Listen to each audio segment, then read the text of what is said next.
And then, pagkasunod Domingo will be our activity for having our activity for the 3 lessons that we have learned. Okay? Ephesians chapter 2, verses 1 to 10. Our service, Wednesday night, starts at 6 o'clock. Ang atong simba, atong Friday night prayer meeting, alas 6 sa gabi. Come and join us for our prayer meeting. And then Sunday morning, alas 9. And then Sunday afternoon, our service unya will start at 5 o'clock in the afternoon. Verse number 1, and you hath he quickened who were dead in trespasses and sins, wherein in time past you walk according to the course of this world, according to the prince of the power of the air, and the spirit that now worketh in the children of disobedience, among whom also we all had our conversation in time past, in the lusts of the flesh, and fulfilling the desires of the flesh and of the mind, and were by nature the children of wrath, even as others. But God, who is rich in mercy, for his great love wherewith he loved us, even when we were dead in sins, hath quickened us together with Christ. By grace ye are saved, and hath raised us up together, and made us sit together in heavenly places in Christ Jesus, that in the ages to come he might show the exceeding riches of his grace in his kindness toward us through Christ Jesus. For by grace are ye saved, through faith, and that not of yourselves. It is the gift of God, not of works, lest any man should boast. Last verse, everybody read. For we are his workmanship, created in Christ Jesus unto good works, which God hath before ordained that we should walk in them. And so, in line with our theme, again, for the month of November and December, is all about our walking with God. And the other thing for walking is simply our living, our practical living as a Christian. Ang Kristohanon, kinahanglan masabtan nato nga lahi na ang atong kinabuhi. Karon nga naa natay kinabuhing walay katapusan diha ni Jesus Christ. The title of our message this morning, The Privilege of a New Life in Christ. If you are saved this morning, duna na kay bag-o nga kinabuhi diha ni Jesus Christ. All our past have been forgiven. Do you have your past? Ang atong kagahapon, ang atong pagkabisyoso, ang atong pagkabasagulero, ang atong pagkasugarol. Karon tuwata ka sa sabungan, pero salamat nga giluwas ka sa Ginoo.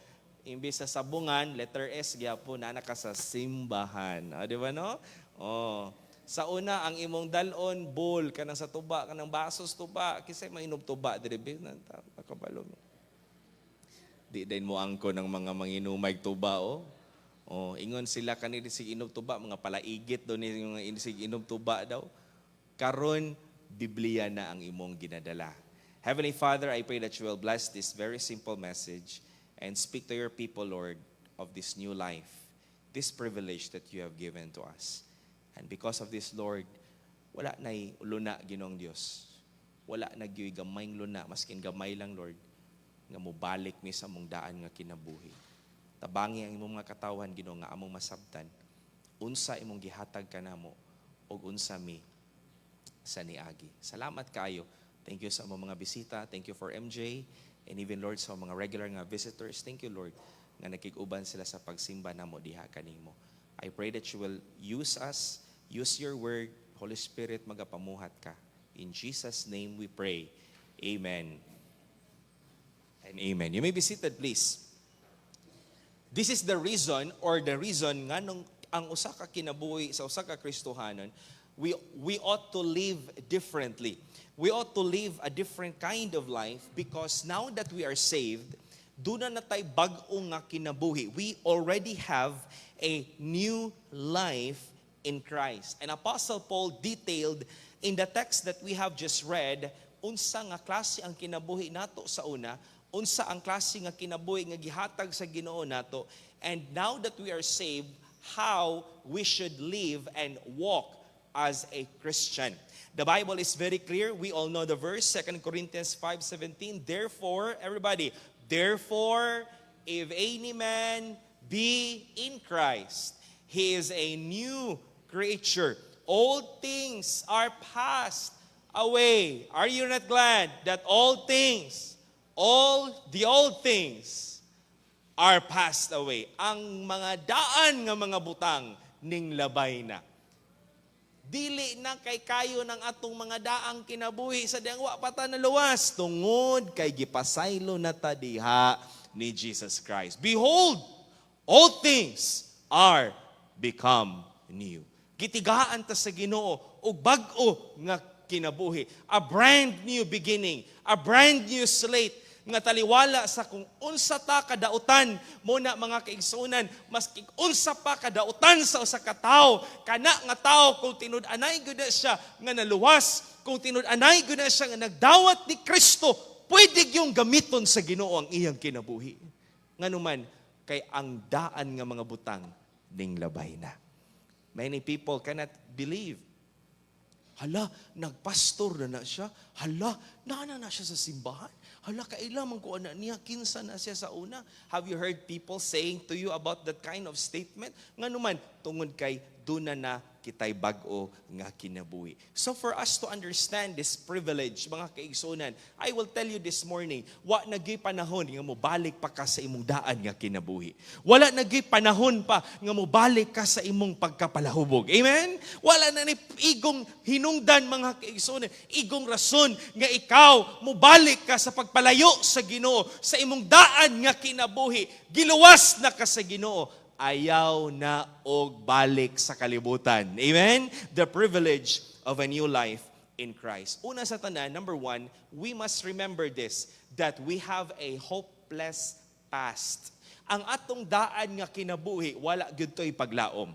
We have a hopeless past. The Bible described here how Paul said, through Apostle Paul, God described how hopeless we were if not for the Lord Jesus Christ. Pagkapait sa kinabuhi, pagkaluoy sa kinabuhi, if you're going to look back in your past and just imagine your old life, ang imong daan nga kinabuhi, nga naglunang sa kasalanan, karon nga naluwas ka, makapasalamat ka, Lord, salamat nga giluwas ko nimo. Samok ay ang kinabuhi nga nagbuhat og mga pagpakasala. Gubot ang kinabuhi na ay bisyo, nangabit, daghan kay mga problema sa sulod sa panimalay, mga bisyo nga makadaot sa lawas, hurot pa imong kwarta, pagkahuman, maospital pagyug ka, kay magsakit ka, hangtod mamatay ka, wa pagyud mabilin para sa imong pamilya, para tagyong paita sa kinabuhi kung wa ta naluwas. Praise God nga giluwas ta sa Ginoo. The Bible says in verse number 1, Ephesians chapter 2, verse number 1, and you hath he quickened who were dead in trespasses and sins. Ang pinakapiligro, mga kaigsunan, kaysa diyang wala pa ta naluwas, impierno gyud ta padulong. Kung namatay bitaw ka, nya wa ka naluwas, namatay ka sa niagi. Can you imagine, impierno ka padulong? Aren't you glad you are saved this morning? We were dead in trespasses and sins. And that statement is a privilege that we have given to us nga kita nga gibuhi ang atong mga spirituhanong kinabuhi pinaagi ni Jesus Christ. We are not just sick spiritually.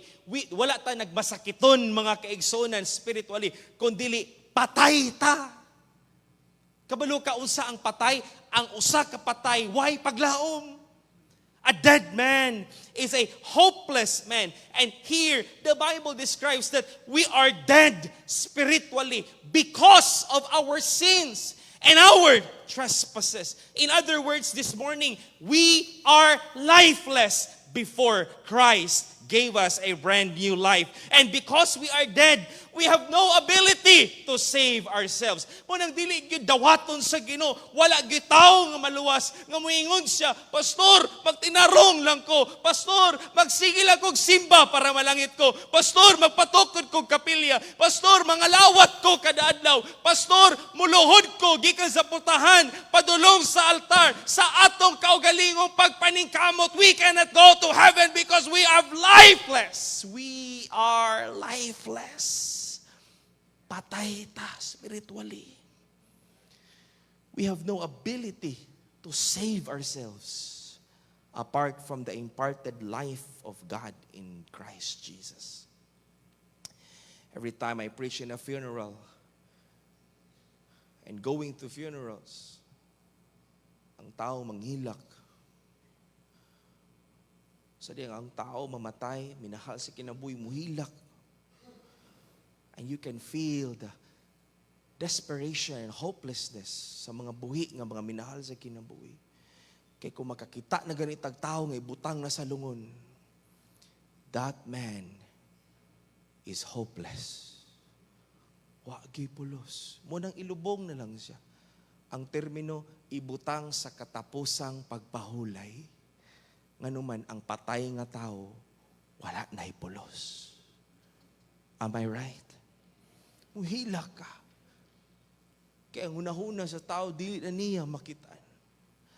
Ang iyang ginikanan nga madungan niya kaon ani kabuntag, di na niya madungan og kaon.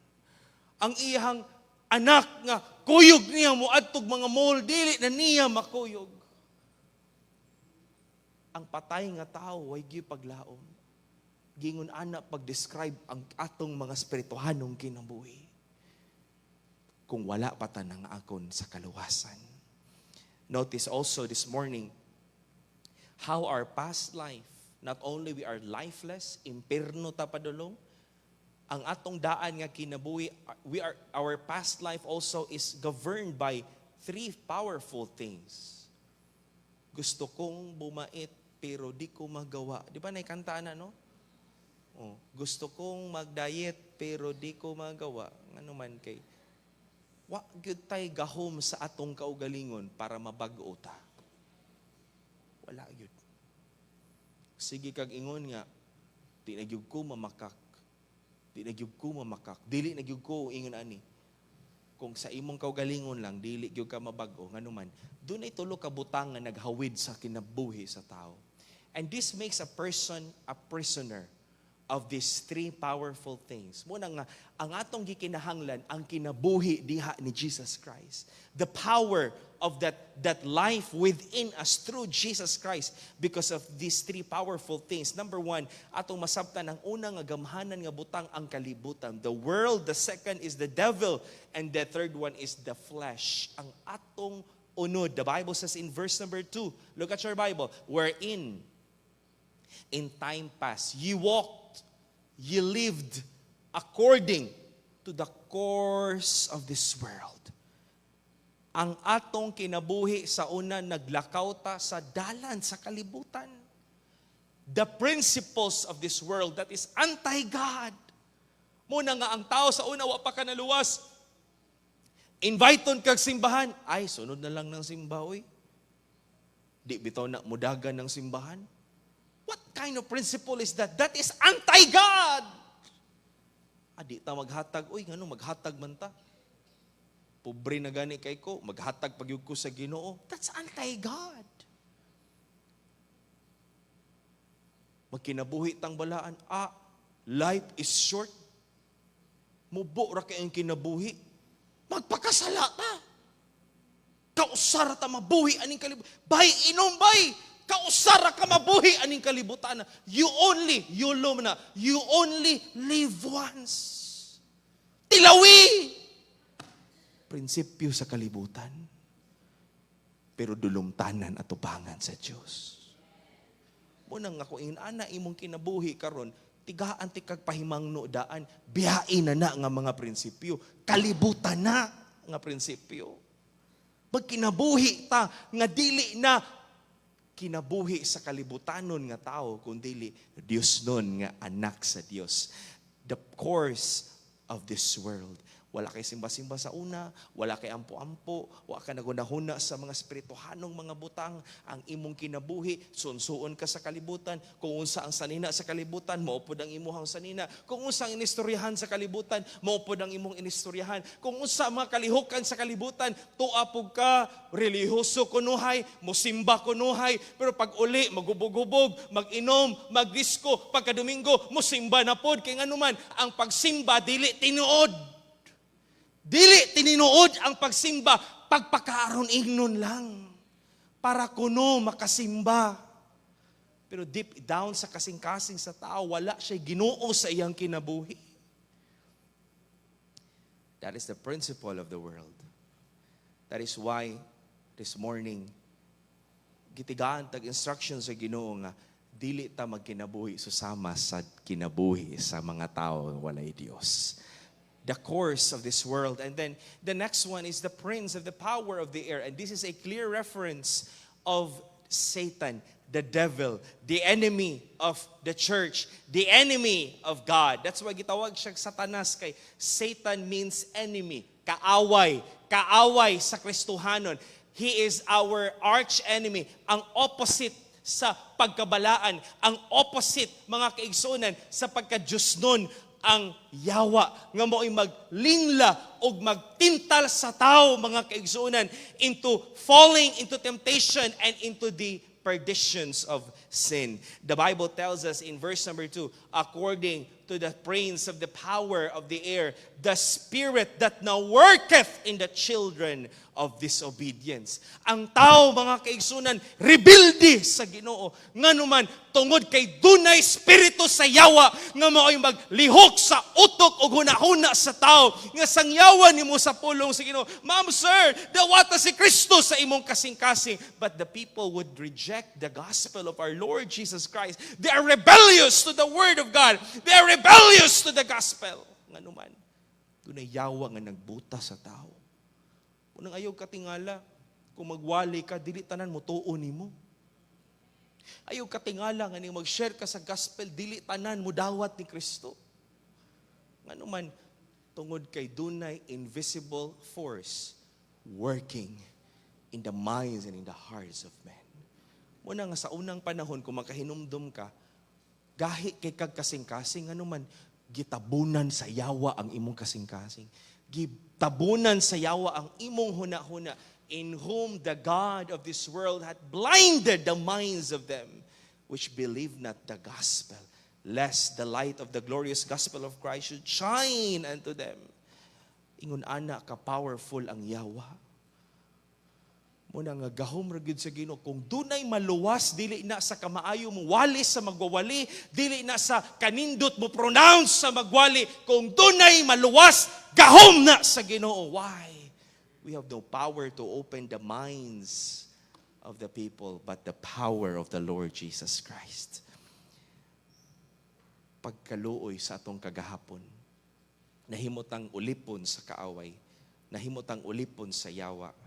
And then, it also speaks here how our flesh is working against us.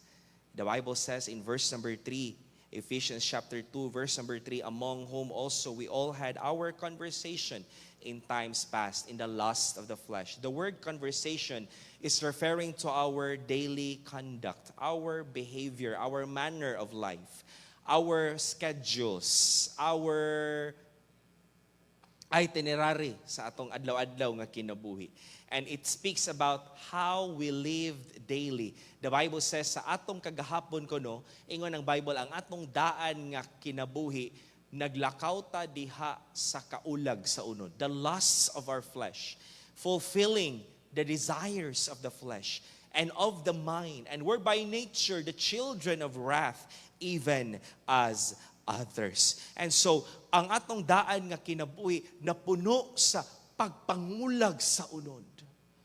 The desires of our flesh, the improper desires of our flesh and our mind.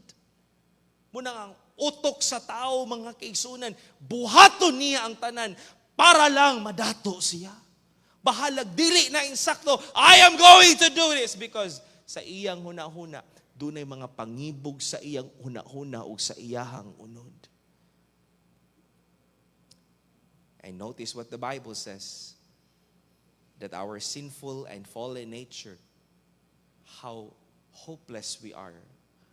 Tungod kay ang tao, impierno siya padulong human sa iyang kamatayon. The Bible says in verse number 3, there is a phrase that says, and we're by nature the children of wrath, even as others. In John chapter 3, verse number 36, ang nagtuo sa anak sa Dios, dunay kinabuhing walay katapusan. Ingon ang Bible, ang dili magtuo, ang kapungot sa Ginoo nagpabilin kaniya. The wrath of God is the same wrath that is being referred to in verse number 3 in the text that we have this morning, and that is referring to our eternal judgment in hell. Muna mga kaigsunan, salamat ta nga nakaangkon ta sa kaluwasan, ug ang tao dili na ta moadto sa impierno. Ang tao mga kaigsunan dili na ta hukman dito sa impierno tungod kay dunay Ginoo nga naghatag na tog bag-o nga kinabuhi. Can you imagine in all these things that I've shown to you this morning, we can see and conclude that there is nothing good in our past life. Wa gyud maayo sa tong daan nga kinabuhi. There is nothing in our past that can bless and encourage others. Wa gyud unsa may imong ikastorya sa imong mga anak kung ikaw ginikanan palahubog kang dako. You have nothing to say to your children. Kung ang imong kinabuhi wala naglakaw sa saktong adalan mga kaigsunan, wala gyud mapanalanginan sa atong kinabuhi. That is why if you are saved this morning, ayaw nagbalik sa imong daang kinabuhi. Ayaw nagbalik sa imong daang kinabuhi. Way simba-simba, way ampo-ampo, way bisyo gihapon, ay nabilin pag gihapon nga bisyo din. Ayaw na to, kuhaan na to, piyain na, humana na. Doon na kay bag-o nga kinabuhi diha ni Jesus Christ. That is why, do not go back into your past. O ba na to, ganahan kita maginumdum sa kagahapon, wala, ayaw na. So kung doon na kayo mga bisyo pa nga nabilin, pangayoon ni mo na sa Ginoo, Lord, tangtangan ni nga mga butang sa kong kinabuhi. Dili na ko ni kaya nga matangtang nga wala ka. Ang kabag-uhan sa kinabuhi, dili na magic mga kaigsuunan, pero hinahinayon tagbag-o sa Ginoo. If you are here today and you are just newly saved, then allow God to work sa imuhang kinabuhi. Pero kung Kristohanon ka, 5 na kakatuig nga naluwas, 10 na kakatuig na luwas, unya bisyoso paghihapon ka, there's something wrong with you. Basin wala ka tinud-anay nga naluwas. Muna mga kaigsunan, ayaw nagbaliki ang imong daan nga kinabuhi. Peter described those who have learned the truth, ang nakabalo sa kamatuoran, ang nakadungog sa mensahe sa kaluwasan, ang nakadungog sa pulong sa Ginoo, but still they would like to get back to their old life. Peter described them as those who are like dogs nga ning suka unya gikaon o balik ang ilang gisuka. The Bible says in 2 Peter chapter number 2, the Bible says 2 Peter chapter 2, verse number 20 to 22. That's not first pala. That's 2 Peter. 2 Peter chapter 2, verse number 20 to 22. For if after they have escaped the pollutions of the world through the knowledge of the Lord Jesus Christ, Lord and Savior Jesus Christ, they are again entangled therein and overcome, and the latter end is worse with them than the beginning.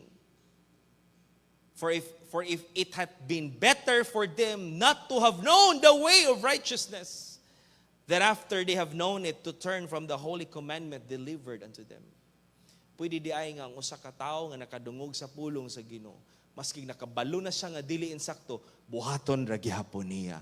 Mubalik ra gihapon sa siyang daan nga kinabuhi. Verse number 22, look at what the Bible says. Everybody read. Go, verse 22, go. But it is happened unto them. Everybody go. According to the true proverb, the dog is turned to his own vomit again, and the soul that was washed to her wallowing in the mire. Sama sa usa ka iro, ganing kaon ug balik sa iyang suka. Sama sa usa ka baboy, nga gihinluan na unta siya, pero mobalik paghapon siya dito sa lapok. Ngano man, kay ganahan pa mobalik sa iyang daan nga kinabuhi.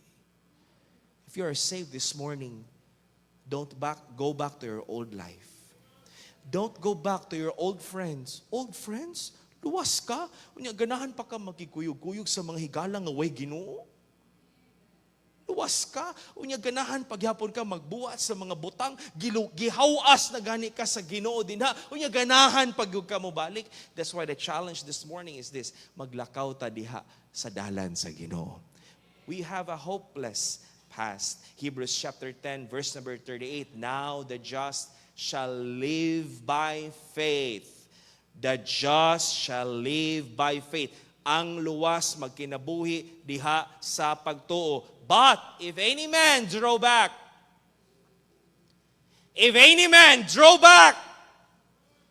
my soul shall have no pleasure in him. And this is referring to a person nga magbackslide, wa gyud mahimuot ang Ginoo sa kinabuhi nga nagpalayo sa Dios. That's why we do our best as we can as a church to pray, encourage, follow up, bisitaan ang mga nangabugnaw nga mga Kristohanon tungod kay gusto ta nga ang Ginoo mahimuot sa ilahang kinabuhi. But here's the thing, ang atong kagahapon wala gyud tay mga paglaom. Amen. Pagkanindot, tanawa imong tapad karon sa una niwang pa kay na karon nanambok na, natarong na, no? Nindot na kay kutis, ngano man ang bisyo makadaot man istong lawas. Di ba? Kabantay ka, kanang mga tao nga way Ginoo, natoy usa ka negosyante ba kauban nila ang tritsya lang ng kusami. Anak ko nga, nangutana ko niyang kusami ko, kul pila may edad na niya kul. So, mangod pa na ko, ha? Mura palaki siya magulang ni mo kul. Gwapo ra ligi kay ka kul no kanang kuha na kayang naong, lagom na kaayo, stress kig naong ba? Kay di ay, kusog yung manigarilyo. Kusog manigarilyo, may gani ka ng imong tapad na luwas na, amen? Muna nga ang tinuod nga gwapo, ang tinuod nga gwapa, ang mga luwas. Kay mawala ng kagwapa kung mamalikas na na. Mawala na ng kagwapo kung maghubog-hubog na. Pagkabati sa tong daan nga kinabuhi. Salamat nga giluwas ta sa Ginoo. So encourage you this morning, ayaw nagbalik sa imong daan nga kinabuhi. Number 2, not only we have a hopeless past. Number 2, we have a helpful God. If not because of God. And listen to me. To help us understand this, we are talking about the grace of God sa atong kinabuhi. Nga makaingunta nga kung wala ang Ginoo, kung unsa ka karon, kung unsa ang atong kahimtang karon, kung unsa ang dagan sa atong kinabuhi karon, tungod na tanan sa Ginoo. Wala gyud tay ikapanghinambog sa atong kaugalingon. It's all because of God's divine intervention and who initiated our salvation. Verses 1 to 3, it speaks about our hopeless past. Verse number 4, ingon ng Bible. Look at this. I like the first two words. Verse number 4, ingon ng Bible. Just read the two words. Go. But God. But God. But God. Ang atong daan nga kinabuhi, wala kitay mga paglaom, apan salamat mga kaigsunan, nga dunay Dios nga nangita nato. Sabtang wala ta naghuna-huna sa Ginoo mga kaigsunan, we are drowning in sin. We are drowning in the temptations of this world. Naglunang ka sa mga kahilayan aning kalibutan na. Apan salamat nga dunay Dios nga nahigugma kanato. Dunay Dios nga wala na wadig paglaom nga kita makaangkon sa kaluwasan sa atong kalag. And He was the one who initiated for our salvation. The Bible says in verse number 4, but God, who is rich in mercy, for His great love wherewith He loved us, even when we were dead in sins, hath quickened us together with Christ. Tungod sa kadato sa kaluoy sa Ginoo. Kay kung tao pa'y pahukmo nato, di gyud ta ang ngayan maluwas. Si Jonah bitaw, Jonah was called by God to go to Nineveh. But Jonah said, di ko matog Nineveh. Salbahis kay mga tao din na. Di ko, Lord. Gusto na ko Ginoo nga maimperno na sila. Gusto na ko Ginoo nga imo nang hukman na sila. Because Nineveh, the Assyrian, that is the capital city of Assyria. Nineveh is a powerful city at that time. kaaway na sa Ginoo. Kana mga tawhana din ha, according to history, mga tao na nga mga salbahis nga mga tao. If they're going to occupy a city, kung ilang i-conquer ang usa ka syudad or ang usa ka nasod, ilang pamatyon ang mga tao. Putlan nilag ulo, ibutang nila sa tukog ay kanang kahoy, ibutang na painitan nila sa adlaw. Ang ulo ba, putlon, ibutang. Panitan nila ang mga tao. They are masters of torture. And so, si Jonah nga gitawag sa Ginoo. Do you realize how God expressed His statement? Niingon si ang Ginoo kang Jonah, "Arise and go to Nineveh, for their wickedness is come up before me." Kay hilabihan kadautan ang mga tao sa Nineveh.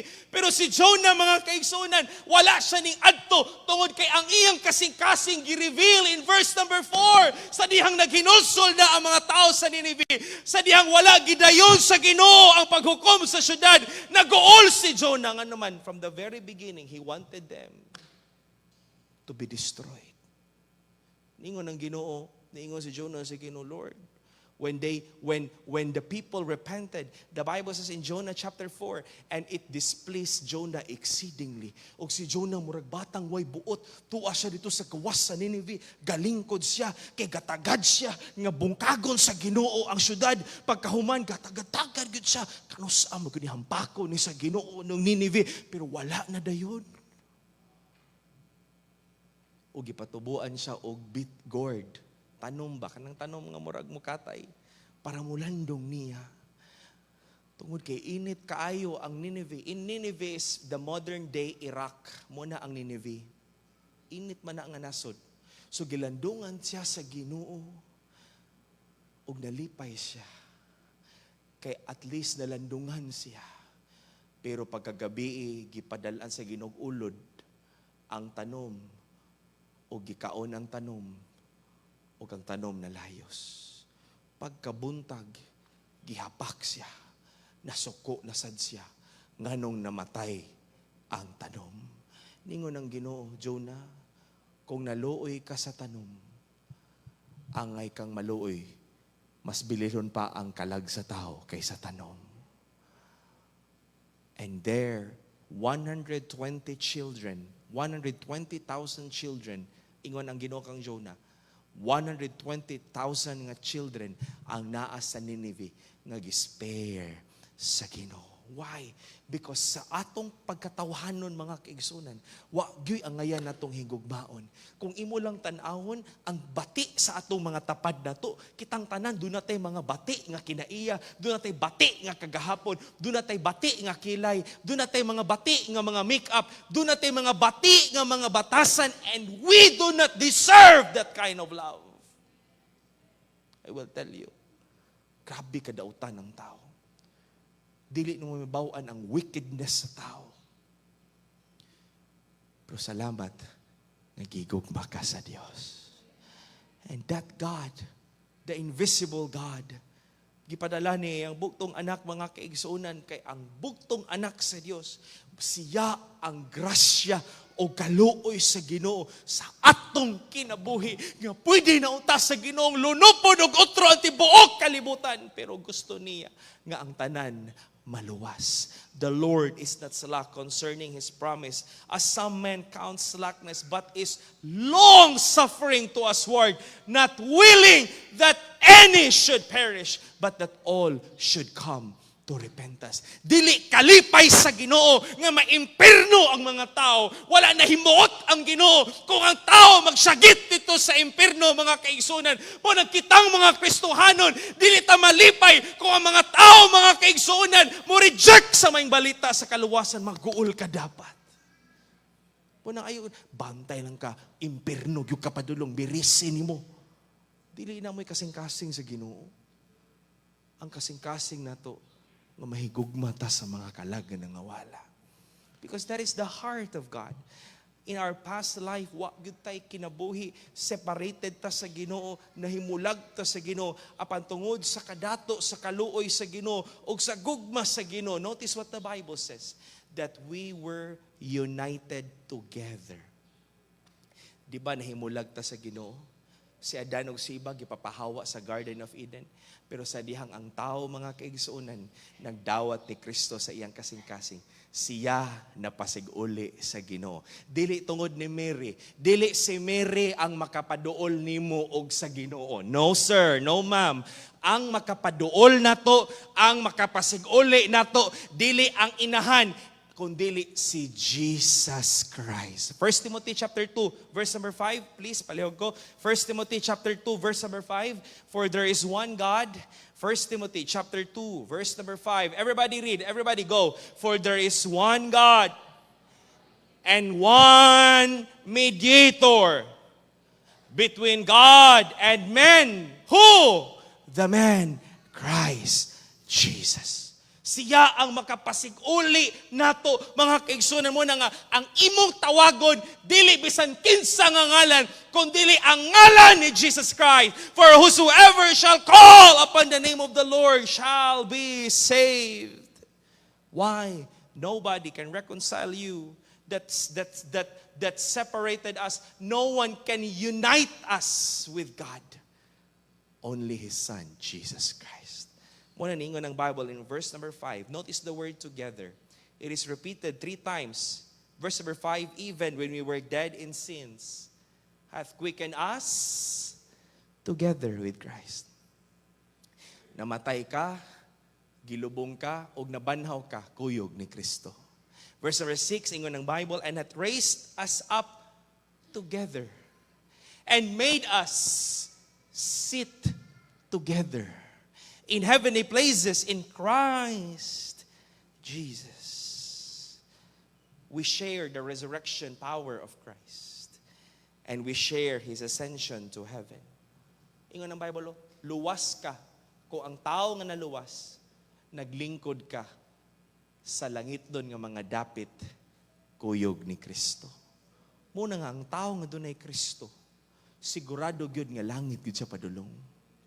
Nganuman, wala pa ka ning adtog langit, gipredestin na ka, nga wa pa ka nakaabot sa langit, padulong na ka dito sa langit.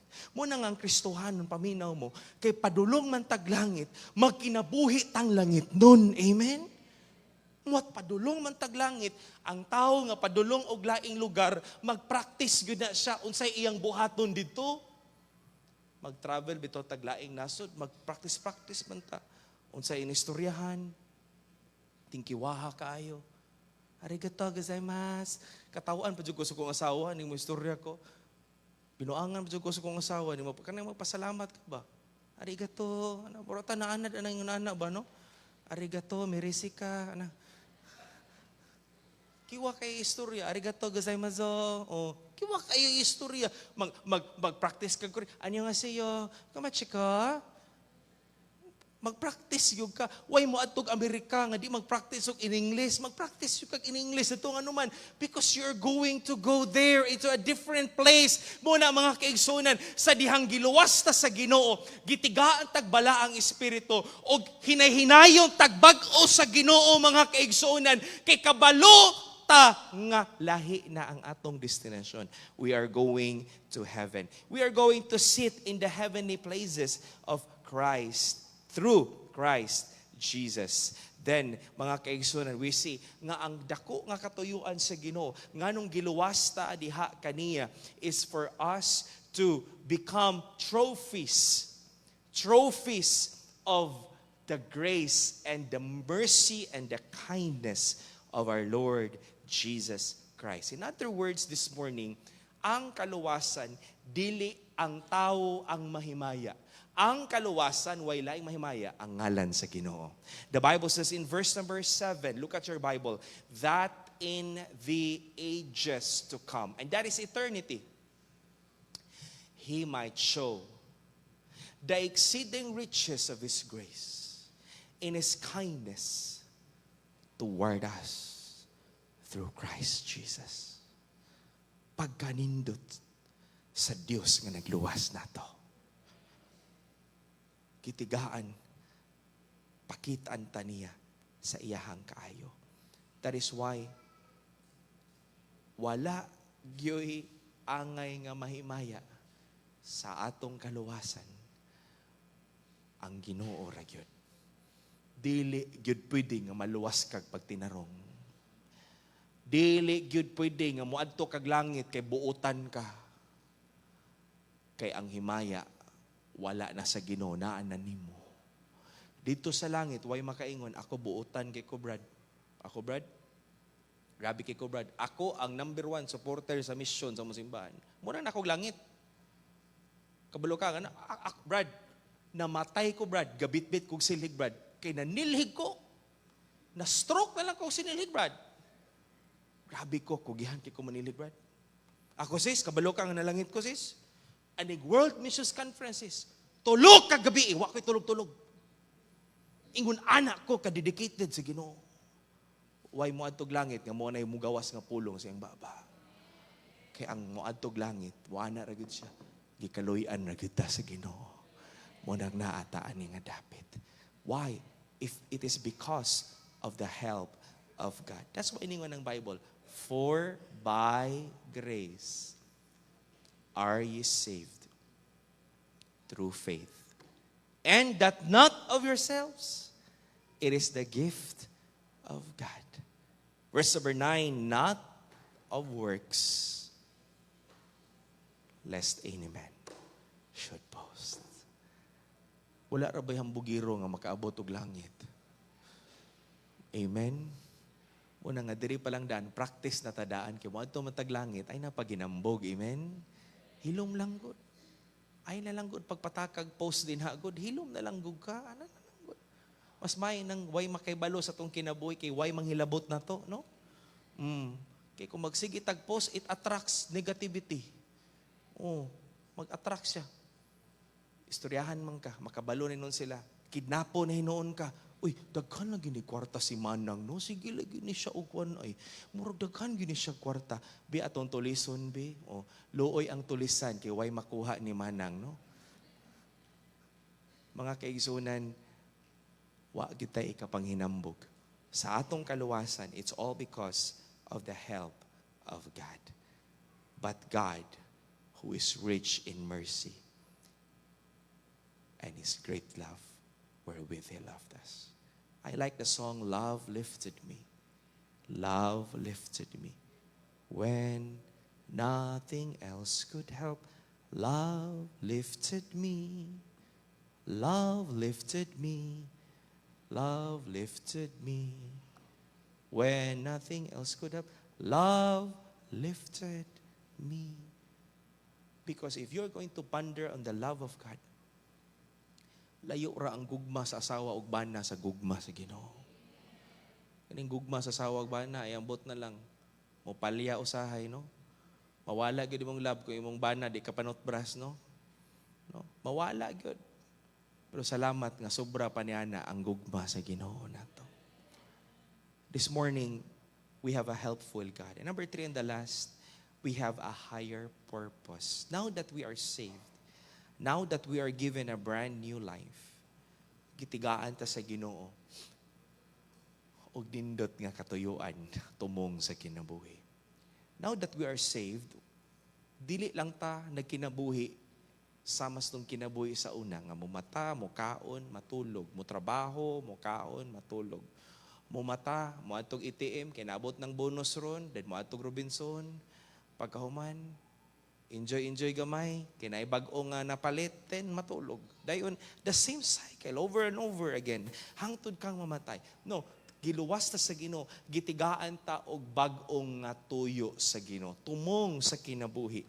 And that purpose should govern sa atong kinabuhing Kristohanon. Verse number 10, listen to me. Ang kaluwasan dili pinaagi sa buhat. Paminaw mo ha? Ang kaluwasan dili pinaagig maayong buhat. Ang maayong buhat dili makaluwas. Pero paminaw mo, ang maayong buhat nagpamatuod nga ikaw dunay kaluwasan. Paminaw pagayo. Listen to me. All the young people that are here, all the believers that are here, sa among mga bisita, ang pagtinarong dili makaluwas. Pero ang tinuod nga naluwas, magtinarong. The Bible says in verse number 10, that's why I'm preaching this message. Because God wants every Christian, every saved, to walk godly, righteously in this present world. Verse number 10, for we are His workmanship, created in Christ Jesus, unto what? Good works. Now that we are in Christ, gibuhat, giluwas ta sa Ginoo, o gidisenyo ta sa Ginoo nga magbuhat og maayo, which God hath before ordained that we should walk in them. The word workmanship in verse number 10, the word workmanship comes from the Greek word poema, which means poem or masterpiece. Or it is a work of an art. Just like a painting. Kinsa dinhin nato ganahan og painting. Ganahan ka maglantaw-lantaw sa mga painting. Na ba? Mga enthusiast din. Ganahan ka maglantaw sa painting, giun sa pagtrabaho.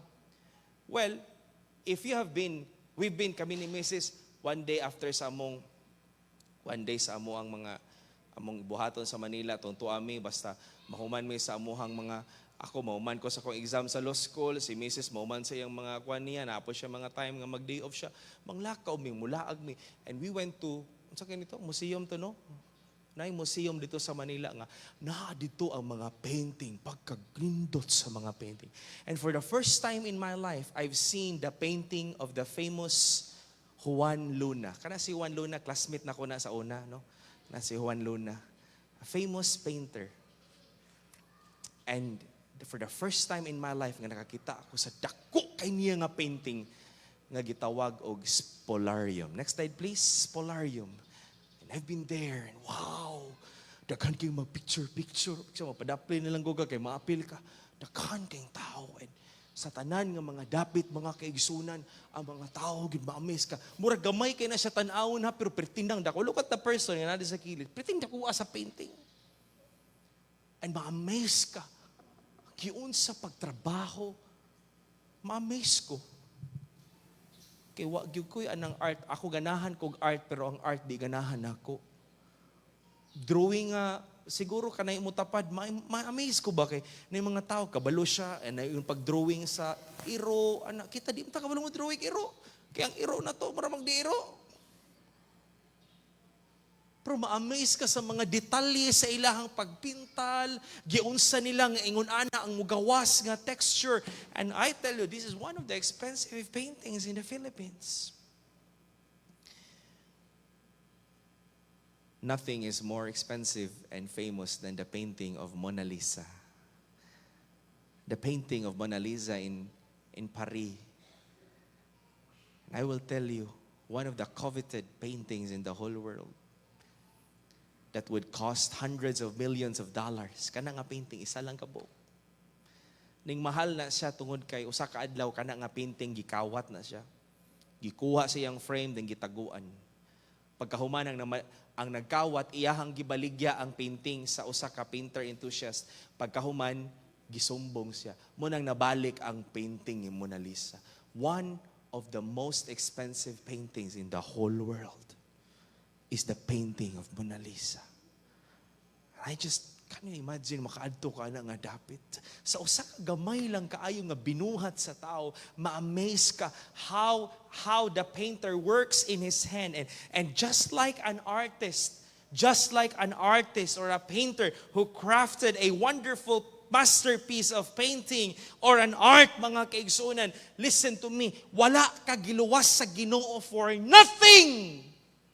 God did not save us for nothing. But I will tell you this morning, He saved us para manindot ang atong kinabuhi diha sa Ginoo. So that we can now walk in a new direction, a new and a greater, higher purpose in life, and become a wonderful masterpiece of God. Una nga, sa sulod sa simbahan, mga kaigsunan, kung ang imong kinabuhi naglakaw nga matarong, mapanalanginan gyud ang mga tao sa imong kinabuhi. Wa pa ka ning istorya daan, ning abot lang ka, ning lingkod lang ka, makaingon ka, Lord, salamat nga nay mga Kristohanon nga sama ani nila. A beautiful painting. Why? Because again, ingon ang Bible, ang plano sa Ginoo nato, paninduton niya ang atong kinabuhi. Sama sa usa ka painter, sama sa usa ka painting nga makahatag og kalipay and beauty sa usa ka kwarto. First of all, mga kaigsunan, gusto sa Ginoo nga masabtan nato nga ang maayong buhat makapanindot sa kinabuhi sa tao. Nating pagkasakita gyud nga ingnon ka. Katong giingnan ko sa akong classmate ba sa high school ko, 4th year high school ko. Ikaw man tos no, anak man ta kag pastor, mura man kag anak sa yawa. Partag yung sakita, di gyud ako na malimtas kung tibuok kinabuhi. Sakit kayo paminahon. Kana bitong inon ka, ikaw ba? Sige, kag simba-simba ba? Wala na nausap ang batasan. Di ba sakit paminahon, no? Pero kabalo ka, realidad ba na sa kinabuhi. If someone will tell that to you, you have to wake up. Bitaw, no? Sakto, no? Dapat the more ko nga nasigpaminaw sa pulong sa Ginoo, dapat the more ko nga mo-obey sa pulong sa Ginoo. Makakita kag tao sig-apil og missions conference, sig-apil og conference, nasalbahis naman hinuon na dugay. Nakabati naman hinong batasan. Ibis nagsiki ninog simba sa Faith Bible Baptist Church, na-rebuildi naman hinuon. Di ba ako sukwahi siya? Ang maayong buhat, muna makapanindot sa kinabuhi sa tao. It beautifies your life and my life. The challenge this morning is this. Ang maayong buhat, dili makaluwas.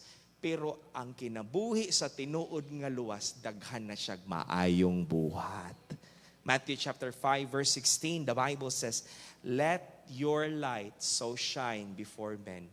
And we can shine our lights by showing good works. Ingon na Bible, that they may see your good works and glorify your Father which is in heaven. Makaingon sila ba, lahi lagi gini, kaning silingan na ba, silingan, lahi lagi yun kay kasilingan, ay, unsa day mo, ani ka Domingo ba, wala lagi mo din ha, buutan ka, magbuntag, uy, nainununan, uy, kamusta, uy, ano ba, tarong ka ba, dili ka palaaway, kita na mong taong palaaway, ano palaaway kayo ba, dili ka palaaway, dili ka marites, dili ka sinahon, kaya may mga silingan nga, kung nag-order kag TV, order po sa TV, kung nagparinubit po kasi mong balay, magparinubit po siya. Dili ka palupig ba? Pero bag-uhon sa Ginoo ang atong kinabuhi, mangutana ba? Silingan. Ani ka Domingo ba? Dili lagi ka na ako makita ani ka Domingo. Asa day mo? Magsimba mong good midam. Mao ba? Sininduta na yung simbahan no, kaya nabag-o lagi ang kinabuhi sa imong mga anak. Pwede mo simba mi din ha karong Domingo? Diba no? Kanimo mga anak ba sa una kaila jud ko ana nabuang man nagselfon, magtubag-tubag, magsigi man kag syagit-syagit sa una. Kamo, sige na mong cellphone. Diba no? Di mo manghugas, may lang mo mong allowance, di manghugas. Di mo masugo, awi mga pulos ng mga anak. Mangyaw-yaw ng mama ba? Pero pagkaluwas na, nabag-o na ang kinabuhi. May lang mo mga ayong project, may lang mo mag-request og iPhone, unya, di mo masugo. Magyaw-yaw ng mama ba? Sige nagyaw-yaw, dako na kayong tingog. Kani bitaw sa ini magyaw-yaw ng mama, no, maabot sa tibuok Pilipinas, oy. Pero karon nga nabag-o na imong kinabuhi, matingala ang mga tao. Makaingon sila ba? Nagiginuo ni sila, no? Mana sila? Di ko kani si Dudong sa una ko. Sa Sister Agang, ter. Pantir ba? Nabuo lagi si Dudong, ter, mo tig simbahan. Pwede ko mo simba diya, ter. Pwede na ako dalo ng akong mga anak diya sa simbahan ninyo. Dala diri kay para may mong tikasan, no? Okay. May mong tikasan. Ano man, ang maayong buhat makapanindot sa kinabuhi sa tao. Munang kung Kristohanon ta, unya bati tag testimonyo, dili gyud ma-bless ang mga tao nato. That's why ang testimony nato, ingon ang Proverbs, a good name is rather to be chosen than silver. Mas bililhon pa ang atong testimonyo kaysa mga bulawan aning kalibutan na. Patapaita kaayo, imo rang ibaylo imong testimonyo sa 200 pesos, mangawat ka 200 pesos. Ibaylo ra nimo imong testimonyo og 500, manikas ka 500 lang. Ang kinabuhi nato nga magbuhat og maayo, makapa-beautify sa atong kinabuhi. Secondly, after this morning as I close, ang maayong buhat dili makaluwas. But good works identifies men who has a new life in Christ. Diha nimo mailhan ang tao kung tinuod siyang luwas. Kung dunay kabag-uhan sa iyang kinabuhi. Paminaw mo, paminaw. Sayon ra gyud ka istorya nga luwas ko. Are you saved? Yes, pastor. Luwas ko, pastor. Nayati nagdi ni luwas. Sayon ra gyud ilo istorya nga luwas ta. Pero naa ba kay ikapakita nga ebidensya sa imong kinabuhi nga luwas ka? Here's what the Bible says in verse number 10. For we are His workmanship created in Christ Jesus unto good works. Created in Christ Jesus.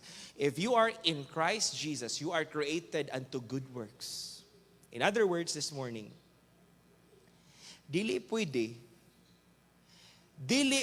nga ang tao nga naa diha ni Kristo nga dili mo resultag maayong buhat. Dili jud pwede. Ang tao nga naa diha ni Kristo, that man in Christ will produce good works. It is a natural thing for that person nga naman kana nga tao na diha ni Jesus Christ. That is why this morning, as I close, ang usa ka Kristohanon nga tinuod nga naluwas, atong ipakita nga luwas ta, pinaagis tong kinabuhi. Dili gyud makakita imong ginikanan nga doon na kay kaluwasan kung ang mga anak way klaro ang kinabuhi. Maskin pag ikaw pang pinakamaayo mo sulwining, maskin maayo pa kayo mo paghanay, ang Romans 3:23, Romans 6:23, Romans chapter 5 verse number 8, John 3:16, maski pag ikaw pang pinakamaayo mo walay kaluwasan, kung walay maayong buhat nga makita sa mong kinabuhi, it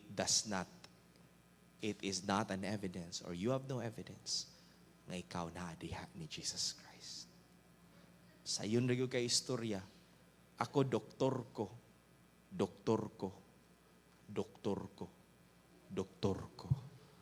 Pero wa gyud pasyente nga naayo sa imong pagka-doktor. Amen? Moingon ka, ako engineer ko, pero tanan nimong gitukod, nahulpa. Astang engineera gyud.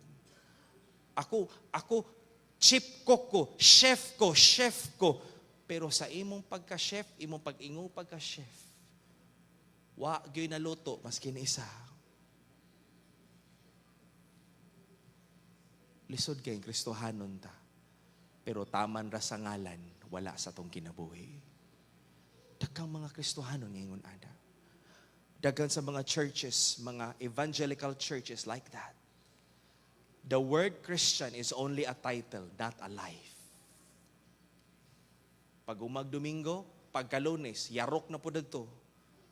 Pagka-Lunes, ay serehe, apil-apilog mga sayaw-sayaw, wagi, klaro ang kinabuhi. Daghan na. Kan kay ko kailana. Pero kita nga tinuod nga naluwas. Ug mo na nakanindot sa Bible Baptist Church. Kay tudloan ta sa pagkinabuhing balaan. Kay ang tinuod nga naluwas, dili gyud pwede nga maura gyud kagihapon sa una. Bag-ohon gyud sa Dios ang imong kinabuhi. Everybody stand please. Dungo sa ulo piyong sa mga mata. Buhi o gamahanan nga Dios. Lord, dili na mo mabuhat ang imong ipabuhat kung kami dili una sa tanan maluwas.